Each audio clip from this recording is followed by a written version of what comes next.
강릉의 바다가 한눈에 내려다 보이는 언덕 위 호텔방 창가에 이준우는 서 있었습니다. 이른이 넘은 나이에도 여전히 굳은 자세와 단정한 차림새는 그가 평생 지켜온 삶의 방식을 보여주는 듯했죠. 창밖으로 보이는 푸른 바다는 오늘따라 더욱 깊고 넓게 느껴졌습니다. 준우는 그 바다를 바라보며 묘한 감정에 휩싸였습니다. 이곳 강릉에 온 것은 은퇴 후 조용한 휴식을 취하기 위함이었지만 마음 한켠에는 이유 모를 설렘과 불안이 자리 잡고 있었어요. 준우의 삶은 누가 봐도 성공적이었습니다. 한국은행 고위직이었던 할아버지의 명성을 이어받아 25세 가업을 물려받았고 금융계에서 손꼽히는 인물이 되었죠. 가족들의 기대에 부응하며 살아온 삶이었어요. 하지만 오직 자신만이 알고 있는 빈자리가 있었습니다. 그것은 바로 첫사랑 정하윤과의 기억이었어요. 50년이 지났는데도 아직도 가끔 꿈에서 보이는군. 준우는 혼잣말을 내뱉으며 창가에서 돌아섰습니다. 호텔 방에 놓인 서류 가방을 집어들고 그 안에서 낡은 사진 한 장을 꺼냈어요. 20살 때 찍은 사진 속 하윤은 밝게 웃고 있었습니다. 긴 생머리에 환한 미소, 그리고 목에 걸린 작은 나비 모양 목걸이까지 선명했어요. 준우는 사진을 바라보며 마음속으로 속삭였습니다. 내가 왜 그렇게 호련히 사라졌는지 아직도 모르겠어. 내가 뭔가 잘못했던 걸까? 준우와 하윤은 대학 시절 우연히 책방에서 만났습니다. 같은 책을 집으려다 손이 닿았고 그렇게 인연이 시작되었어요. 옆눈결로 보았을 때 그녀의 맑은 얼굴과 순한 눈, 그리고 오물거리는 입술에 준우는 한눈에 마음을 뺏겨버렸답니다. 하지만 그녀의 매력은 외모만이 아니었어요. 하윤은 예술과 문학을 사랑하는 여성이었죠. 재벌가 자제였던 준우와는 달리 평범한 가정에서 자랐지만 그녀만의 단단한 주관과 따뜻한 마음씨로 준우의 마음을 사로잡았습니다. 둘은 서로에게 빠져들었고 준우는 가족의 반대에도 불구하고 하윤과의 결혼을 꿈꿨어요. 하지만 모든 것이 하루아침에 바뀌었습니다. 어느 날 갑자기 하윤이 사라졌어요. 연락도 없었고 하윤의 친구들조차 그녀의 행방을 모른다고 했습니다. 준우는 하윤이 마음이 변한 것이라 생각하고 깊은 상처를 받았죠. 결국 가족의 뜻에 따라 같은 재벌가 딸과 정략 결혼을 했고 하윤과의 기억은 마음 깊은 곳에 묻어두었습니다. 그동안 잘 살았니? 행복했니? 준우는 사진을 다시 가방에 넣으며 중얼거렸습니다. 침대에 앉아 잠시 생각에 잠겼다가 시계를 확인했어요. 오후 3시, 바다를 거닐기 좋은 시간이었습니다. 준우는 천천히 일어나 외투를 걸치고 방을 나섰어요. 강릉의 바닷바람이 그를 반겨주었습니다. 강릉의 차가운 바닷바람이 이준우의 얼굴을 스쳤습니다. 봄이 시작되는 계절이었지만 바다는 여전히 겨울의 냉기를 품고 있었어요. 준우는 천천히 해변을 따라 걸으며 깊은 숨을 들이마셨습니다. 바다의 짠맛이 느껴지는 공기는 묘하게도 그의 마음을 차분하게 해주었죠. 준우는 오랜만에 혼자만의 시간을 보내고 있었습니다. 은퇴 후 처음으로 가족들의 기대와 책임에서 벗어나 자신만의 여행을 떠난 것이었어요. 아내는 해외에 있는 딸 가족을 방문 중이었고 아들은 바쁜 사업 일정으로 연락조차 뜸했습니다. 사실 이 가족들과 함께했던 수십 년의 세월 동안 준우는 진정한 행복을 느껴본 적이 없었어요. 의무와 책임감으로 꽉 채워진 삶이었죠. 그래도 후회는 없다. 준우는 자신에게 말했지만 마음 깊은 곳에서는 다른 목소리가 들려왔습니다. 만약 그때 하윤을 더 찾아봤더라면, 만약 가족들의 반대를 무릅쓰고 그녀와 함께했더라면 어땠을까 하는 생각이 꼬리에 꼬리를 물고 이어졌어요. 해변을 따라 걷던 준우의 발걸음이 문득 멈춰섰습니다. 작은 골목길 끝에 있는 아담한 가게가 눈에 들어왔어요. 아주 자그마한 나무로 된 간판이 인상적인 공예품 가게였습니다. 이유 모를 끌림에 준우는 발길을 그쪽으로 돌렸죠. 가게 앞에 진열된 다양한 수공예품들이 그의 시선을 사로잡았어요. 특히 창가에 놓인 작은 유리 공예품들이 오후의 햇살을 받아 영롱하게 빛나고 있었습니다. 종소리와 함께 준우는 가게 안으로 들어섰습니다. 아늑한 분위기의 실내는 다양한 공예품들로 가득 차 있었어요. 나무, 도자기, 유리, 금속 등 여러 재료로 만든 예술품들이 조화롭게 전시되어 있었습니다. 가게 안에는 손님이 없었고 카운터에는 아무도 보이지 않았어요. 손님, 어서 오세요. 안쪽에서 30대 중반으로 보이는 남자가 나타났습니다. 그는 앞치마를 두른 채 미소를 지으며 준우를 맞이했어요. 준우는 가볍게 고개를 끄덕이며 가게 안을 둘러보기 시작했습니다. 여러 공예품들을 구경하다가 문득 한 진열장 앞에서 발걸음을 멈췄어요. 그곳에는 다양한 목걸이들이 전시되어 있었고 그 중 하나가 준우의 시선을 강하게 끌어당겼습니다. 작은 나비 모양의 목걸이였어요. 50년 전 하윤에게 선물했던 것과 거의 똑같은 디자인이었죠. 준우의 손이 저절로 유리 진열장을 향해 뻗어갔습니다. 그의 심장이 빠르게 뛰기 시작했어요. 이 목걸이, 어디서 본 것 같은데 어디서 온 건가요? 준우의 목소리는 떨리고 있었습니다. 가게 주인인 남자는 준우 곁으로 다가와 진열장을 바라보았어요. 아, 이 목걸이 말씀이신가요? 제가 직접 디자인한 것인데 어머니가 남긴 유품을 보고 비슷한 디자인으로 만들어 본 거예요. 그 말에 준우의 시선이 가게 주인에게로 향했습니다. 처음 보는 낯선 얼굴이었지만 어딘가 모르게 익숙한 느낌이 들었어요. 특히 그의 눈매는 오래전 준우가 사랑했던 그 사람과 닮아 있었습니다. 혹시 성함이 어떻게 되시나요? 저요? 정민혁이라고 합니다. 정민혁. 그 성은 하윤의 성과 같았습니다. 준우의 가슴이 요동쳤어요. 우연일까? 아니면 운명일까?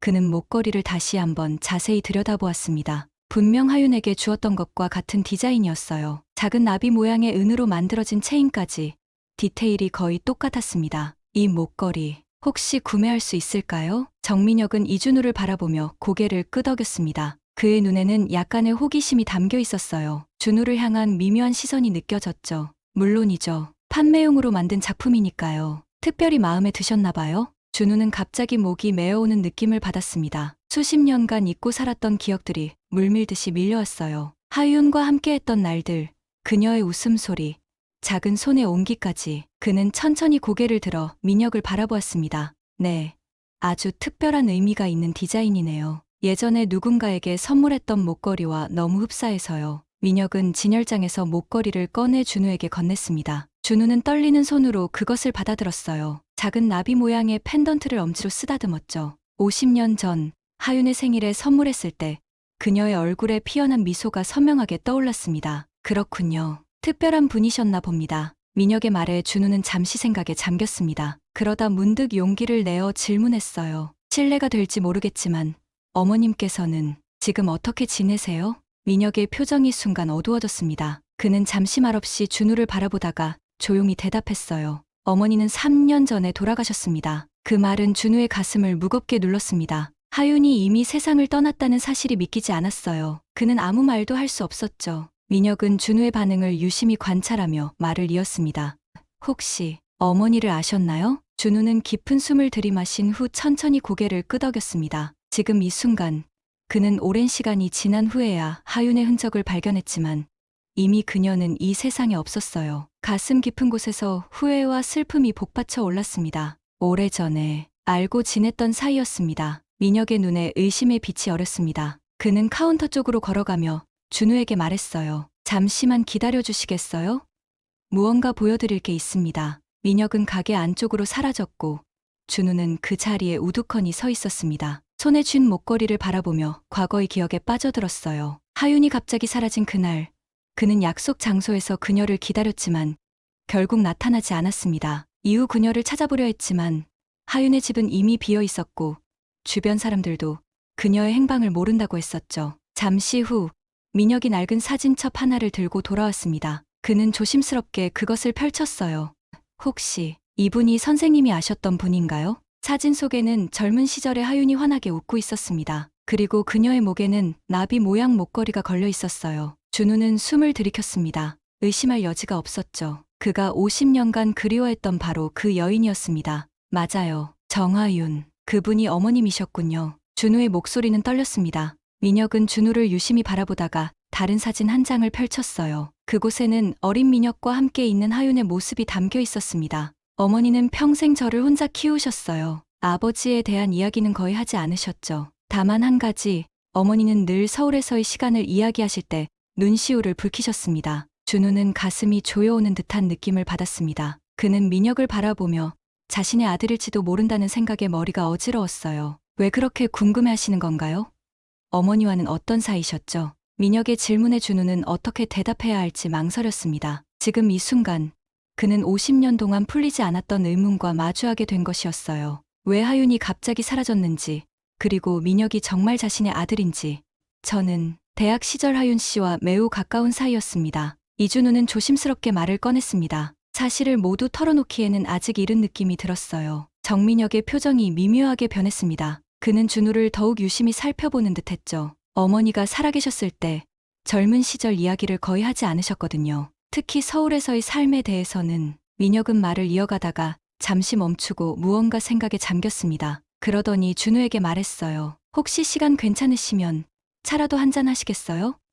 마침 가게 뒤쪽에 작은 공간이 있습니다. 준우는 고개를 끄덕였습니다. 민혁은 가게 입구에 잠시 외출 팻말을 걸고 준우를 안쪽으로 안내했어요. 가게 뒤편에는 작은 작업실과 함께 소박한 다과 공간이 마련되어 있었습니다. 창문 너머로 바다가 보이는 아늑한 장소였죠. 민혁이 차를 준비하는 동안 준우는 작업실을 둘러보았습니다. 다양한 공예 도구들과 반쯤 완성된 작품들이 놓여 있었어요. 벽에는 여러 장의 사진들이 걸려 있었는데 대부분 하윤과 민혁의 모습이었습니다. 한 가족의 소소한 일상이 담긴 사진들이었죠. 어머니는 항상 제가 예술에 관심을 가지길 바라셨어요. 본인도 젊었을 때 미술을 전공하고 싶었다고 하셨거든요. 민혁이 차를 들고 와서 준우 앞에 내려놓았습니다. 그의 말에 준우는 깊은 감정에 휩싸였어요. 하윤은 항상 예술과 문학을 사랑했었죠. 대학 시절 그녀는 미술사를 전공하고 싶어 했지만 집안 형편 때문에 좀 더 실용적인 전공을 선택해야 했었습니다. 하윤 씨는 항상 아름다움을 발견하는 눈을 가지고 있었어요. 책 속에서, 거리에서,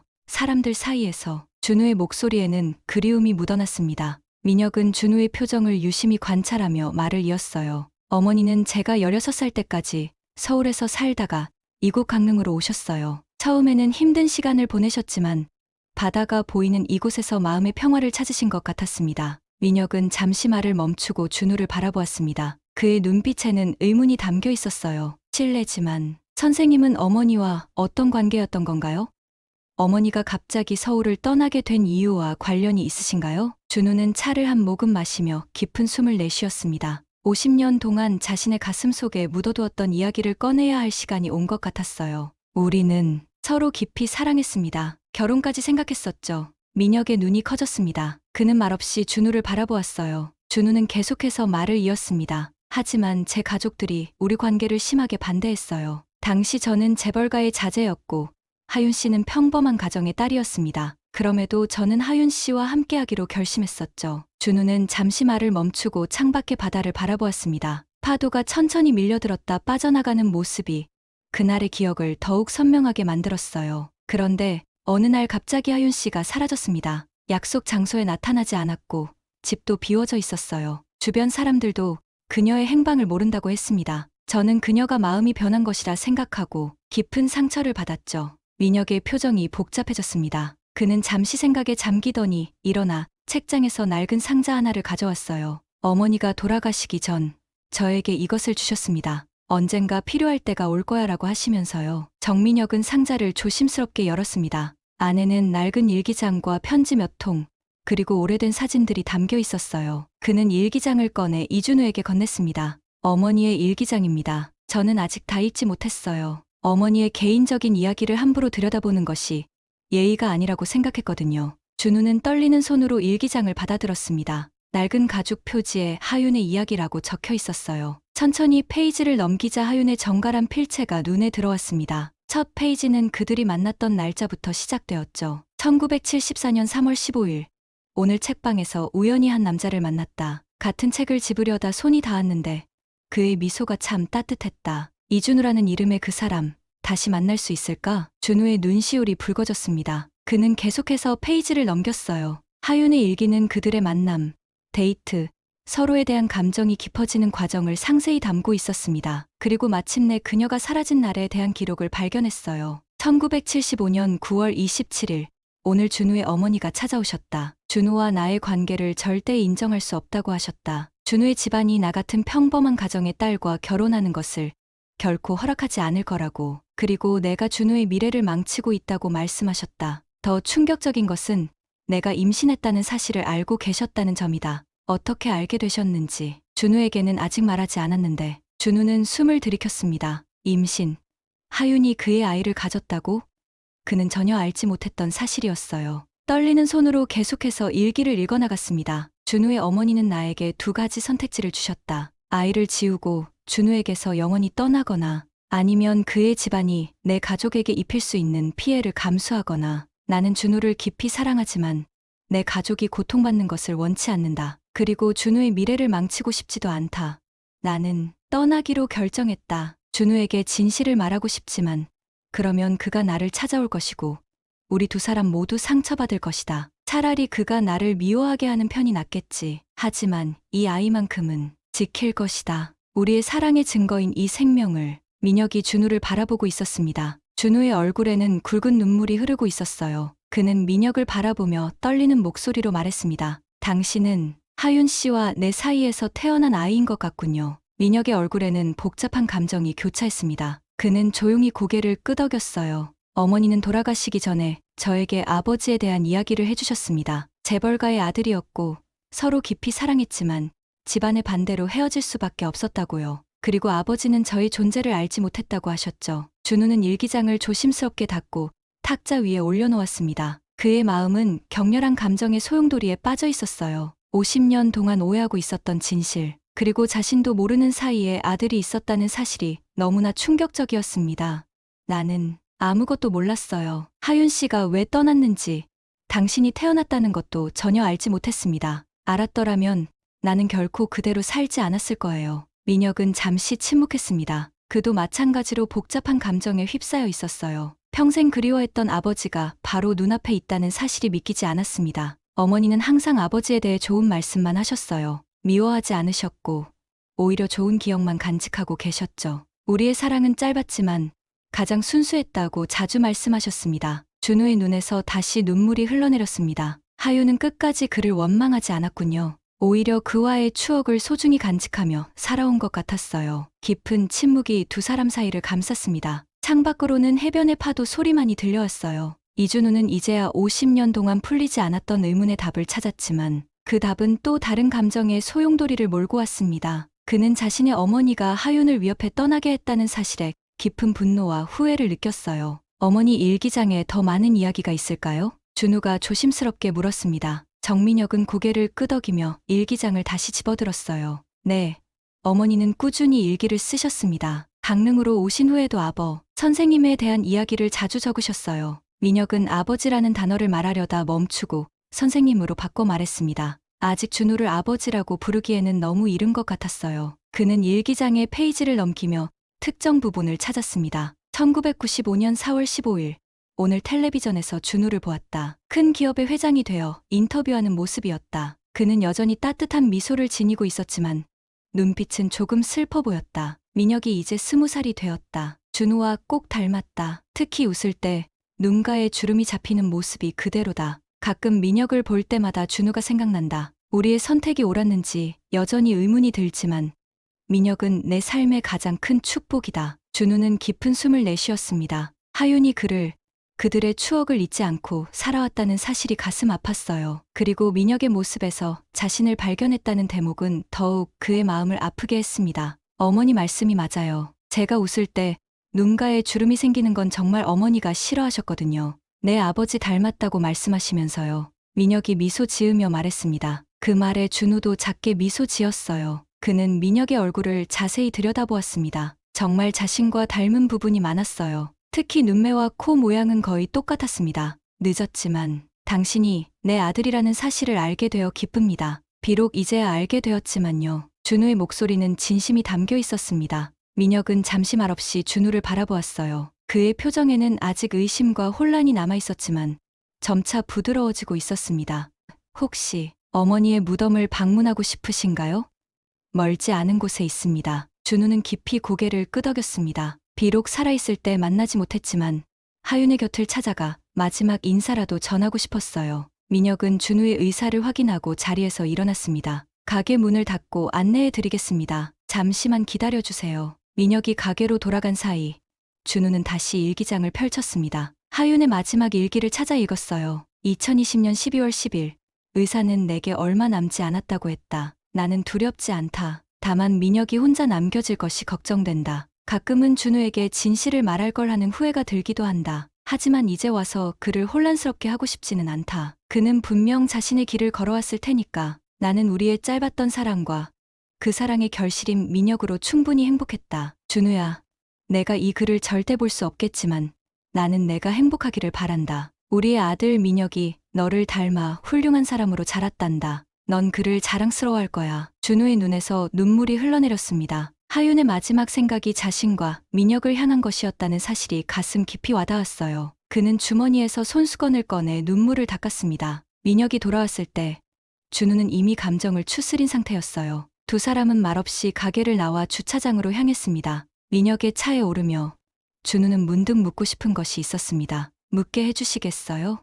하윤 씨는 행복했나요? 민혁은 운전석에 앉아 잠시 생각에 잠겼습니다. 그는 창밖의 바다를 바라보며 천천히 말을 이었어요. 어머니는 항상 웃음을 잃지 않으셨어요. 저와 함께한 시간을 소중히 여기셨고 자신의 선택을 후회하지 않으셨죠. 하지만 민혁은 잠시 말을 멈추고 이준우를 바라보았습니다. 그의 눈에는 복잡한 감정이 담겨 있었어요. 하지만 가끔 비 오는 날이면 창가에 앉아 서울 방향을 바라보시곤 했습니다. 그때만큼은 외로움이 느껴졌어요. 저는 어릴 적에 그 이유를 몰랐지만 이제는 알 것 같습니다. 준우의 가슴이 아팠습니다. 하윤이 자신을 그리워했다는 사실이 그를 더욱 괴롭게 했어요. 그는 민혁에게 물었습니다. 하윤 씨는 재혼하지 않았나요? 민혁은 고개를 저었습니다. 여러 번 기회가 있었지만 어머니는 항상 정중히 거절하셨어요. 내 마음은 이미 누군가에게 있다고 말씀하셨죠. 어린 저에게는 그저 로맨틱한 말씀처럼 들렸는데 이제 보니 진심이셨던 것 같습니다. 차는 조용한 언덕 위 작은 묘지로 향했습니다. 봄날의 햇살이 따스하게 내리쬐는 평화로운 곳이었어요. 민혁이 차를 세우고 두 사람은 말없이 차에서 내렸습니다. 그들은 천천히 묘지를 오르며 하윤의 무덤을 찾았어요. 이곳입니다. 민혁이 조용히 말했습니다. 잘 관리된 묘지 앞에는 하윤의 사진이 놓여 있었어요. 마지막 모습이었지만 여전히 따뜻한 미소를 간직하고 있었습니다. 준우는 천천히 무릎을 꿇고 묘석을 어루만졌어요. 미안해요, 하윤 씨. 내가 더 용기 있었더라면, 더 강하게 우리 관계를 지켰더라면. 준우의 목소리가 떨렸습니다. 민혁은 조금 떨어진 곳에서 그들에게 시간을 주었어요. 준우는 주머니에서 작은 나비 모양의 목걸이를 꺼내 묘석 앞에 조심스럽게 올려놓았습니다. 아직도 기억하고 있어요. 당신의 생일에 이 목걸이를 선물했을 때 당신의 눈에 빛났던 그 기쁨을, 그리고 우리의 마지막 약속 장소에서 당신을 기다렸던 그 시간을. 내가 알았더라면, 당신이 우리 아이를 가졌다는 것을, 우리 어머니가 당신을 찾아갔다는 것을 나는 결코 그대로 두지 않았을 거예요. 눈물이 준우의 뺨을 타고 흘러내렸습니다. 50년의 세월이 지났지만 하윤에 대한 그의 감정은 여전히 생생했어요. 그리움과 후회, 사랑이 뒤섞인 복잡한 감정이었습니다. 그래도 당신은 훌륭했어요. 우리 아들을 이렇게 멋진 사람으로 키워냈으니까요. 준우는 고개를 들어 멀찍이 서 있는 민혁을 바라보았습니다. 그리고 다시 묘석을 향해 속삭였어요. 그동안 고마웠어요. 그리고 사랑했어요. 여전히 사랑하고 있어요. 준우는 천천히 일어났습니다. 그의 어깨에는 무거운 짐이 벗겨진 듯한 가벼움이 느껴졌어요. 오랜 세월 품어온 의문과 후회가 비로소 해소된 기분이었습니다. 그는 민혁에게 다가갔어요. 당신 어머니는 정말 대단한 분이셨어요. 그리고 당신도 마찬가지입니다. 민혁은 고개를 끄덕였습니다. 그는 부드러운 미소를 지으며 준우를 바라보았어요. 어머니는 항상 제게 말씀하셨어요. 내 아버지는 따뜻하고 정직한 사람이었다고요. 그리고 그를 닮아 자랐으면 좋겠다고 하셨죠. 준우는 민혁의 말에 깊은 감동을 느꼈습니다. 하윤이 자신에 대해 나쁜 말 한마디 없이 아들을 키웠다는 사실이 고마웠어요. 두 사람은 함께 묘지를 내려왔습니다. 해는 이제 서쪽으로 기울고 있었고 바다는 붉은 빛으로 물들기 시작했어요. 그들은 차에 올라 잠시 말없이 앉아 있었습니다. 이제 어떻게 해야 할까요? 민혁이 조용히 물었습니다. 그의 목소리에는 불안과 기대가 함께 담겨 있었어요. 이준우는 깊은 숨을 내쉬었습니다. 정민혁의 질문에 쉽게 대답할 수 없었어요. 50년 만에 만난 아들, 그것도 자신이 존재조차 몰랐던 아들과 어떤 관계를 맺어야 할지 막막했습니다. 하지만 가슴 깊은 곳에서 솟아오르는 감정은 분명했어요. 이제라도 그와 함께하고 싶었습니다. 솔직히 말하면 나도 모르겠어요. 갑자기 나타나 당신 삶을 뒤흔들고 싶지는 않습니다. 하지만 준우는 잠시 말을 멈추고 창밖으로 바다를 바라보았습니다. 해질녘의 바다는 붉은 물결로 출렁이고 있었어요. 하지만 당신을 알게 된 이상 그냥 떠날 수는 없을 것 같아요. 늦었지만 당신과 함께하고 싶습니다. 물론 당신이 원한다면 말이에요. 민혁은 조용히 운전대를 쥐고 있었습니다. 그의 마음속에는 복잡한 감정이 교차하고 있었어요. 한편으로는 평생 그리워했던 아버지를 만났다는 기쁨이 있었고, 다른 한편으로는 갑작스러운 상황에 대한 혼란이 있었습니다. 솔직히 저도 어떻게 해야 할지 모르겠습니다. 50년 동안 당신은 제 삶에 없었고, 저 역시 당신의 삶에 없었죠. 하루아침에 모든 것이 바뀌는 건. 민혁은 말을 이어가지 못했습니다. 준우는 조용히 고개를 끄덕였어요. 그의 망설임을 충분히 이해했습니다. 서두를 필요는 없습니다. 우리에게는 시간이 있으니까요. 조금씩 알아가면 어떨까요? 준우의 제안에 민혁은 천천히 고개를 끄덕였습니다. 그의 눈빛에는 조심스러운 희망이 담겨 있었어요. 그렇게 하죠. 서두르지 않고 천천히 알아가는 것으로요. 두 사람은 다시 공예방으로 돌아왔습니다. 해는 이미 지평선 너머로 사라졌고 거리에 가로등이 하나둘 켜지기 시작했어요. 민혁은 가게 문을 열며 준우에게 물었습니다. 혹시 시간 괜찮으시면 간단한 저녁 식사라도 함께 할까요?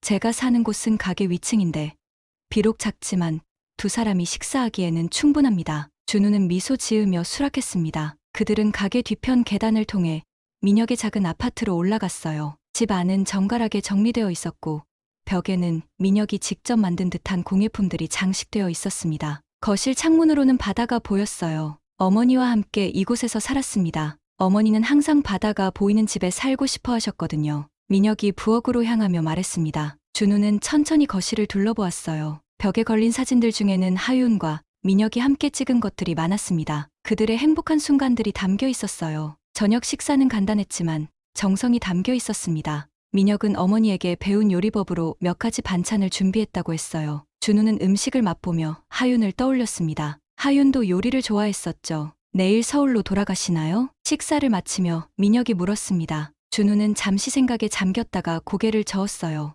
아직 결정하지 않았어요. 사실 며칠 더 강릉에 머물 생각이었습니다. 민혁은 미소 지었습니다. 그의 눈빛에는 이제 경계가 아닌 따뜻함이 담겨 있었어요. 그렇다면 내일 강릉 주변을 안내해 드릴까요? 어머니가 좋아하셨던 장소들을 보여드리고 싶습니다. 준우의 눈이 밝아졌습니다. 하윤이 걸었던 길을 따라가 보고 싶었어요. 그러면 좋겠습니다. 두 사람은 테라스로 나와 밤바다를 바라보았습니다. 달빛이 물결 위에 반짝이며 은색 길을 만들어내고 있었어요. 준우는 문득 민혁에게 물었습니다. 혹시 궁금한 것이 있다면 물어봐도 괜찮습니다. 당신 어머니와의 추억, 우리가 어떻게 만났는지, 무엇이든요. 민혁은 조용히 미소 지었습니다. 그는 별빛 아래 바다를 바라보며 말했어요. 많은 질문이 있지만 지금은 그냥 이 순간을 함께 있고 싶습니다. 질문들은 우리가 앞으로 함께할 시간 동안 천천히 물어볼 수 있을 테니까요. 준우는 고개를 끄덕였습니다. 그들은 말없이 밤바다를 바라보았어요. 50년의 시간이 흘렀지만 이제 새로운 시작을 맞이하게 된 것 같았습니다. 하윤은 이제 이 세상에 없었지만 그녀의 사랑은 민혁을 통해 여전히 살아 숨쉬고 있었어요. 강릉의 밤바다 위로 별들이 반짝였습니다. 준우는 마음속으로 하윤에게 말을 건넸어요. 늦었지만 우리 아들을 지키겠습니다. 당신이 그토록 사랑했던 이 아이를 이제 내가 사랑하며 함께할게요. 그리고 고마워요. 모든 것에 대해서. 바닷바람이 두 사람의 얼굴을 스쳤습니다. 그것은 마치 하윤의 손길 같았어요. 준우와 민혁은 이제 천천히 하지만 확실하게 새로운 관계를 시작하고 있었습니다. 아버지와 아들로서 그리고 하윤의 소중한 사람들로서.